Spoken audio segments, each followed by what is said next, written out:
This year's Crafoord Prize is awarded for discoveries concerning an absolutely fundamental mechanism within our immune system.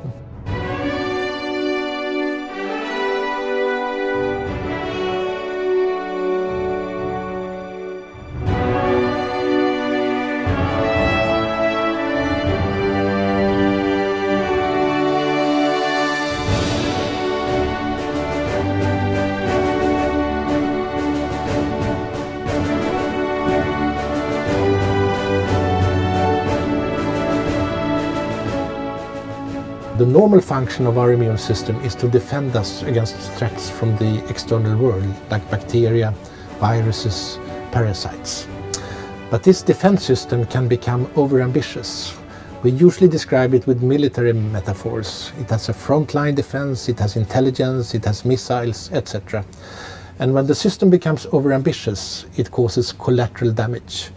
You can get destruction of normal tissues, and you can even get targeting of healthy normal cells. And when that happens, we have a problem because we have autoimmune disease like rheumatoid arthritis, diabetes, multiple sclerosis. We are today limited in how to treat the patients, and this is a new area that may develop. You need new treatments, you need targeted treatments for specific patients, and all patients are not the same. The beauty of this prize is not only the fundamental nature of the discovery, it's also a very interesting and stimulating story from the point of view of history and philosophy of science. Now, the idea that there was such a thing as regulatory T cells that could dampen immune responses, that idea was around in the 70s and early 80s.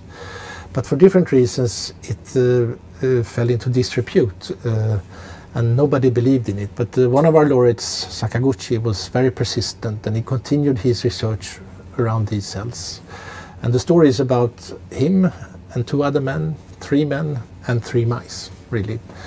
And Sakaguchi, he worked with mice where he operated them and took away the thymus, an organ situated here above the heart. And he looked at what happened then. And then they developed a disease. And to cut the long story short, he concluded that there must be T cells developing in the thymus, hence T for thymus. And these cells had the capacity to dampen this autoimmune disease. A few years later, in 1995, he described that he could isolate and transfer to mice this very specific population. And he described the population in a way that other researchers could reproduce the results in their laboratories. And now the field started to grow. In a completely different corner of the world, Sakaguchi was in Japan. Ramsdell, working in the United States, was interested in a mouse called scurfy. It's a mouse with an inherited disease caused by one single gene. And he wanted to know what that gene was doing. And the mice, like the mice that Sakaguchi had worked with, developed autoimmune manifestations, attack on the normal tissues and cells. And after long work, Ramsdell managed to isolate the gene, and together with pediatric colleagues, he showed that the same gene was responsible for a syndrome, a very severe syndrome in small children, which develop autoimmune disease. So now he had identified one gene causing autoimmunity. But the 2 lines of research had not yet converged. And this was going to happen 2 years later, in 2003, when Alexander Rudensky showed that if you took the gene discovered by Ramsdell and you took away that gene, you deleted it from mice, in so-called knockout mice, then what happened was that they developed an autoimmune disease, and the reason for that was that they lacked these regulatory T cells discovered by Sakaguchi.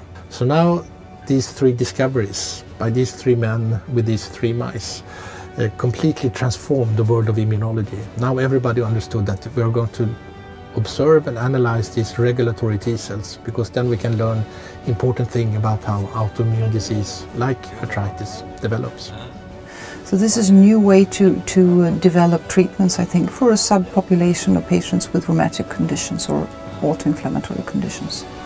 It feels very promising that there are new ways to look upon the immune system, to to develop new treatment strategies, because all patients are not the same, and some patients may respond to this type of treatment and others respond to other types.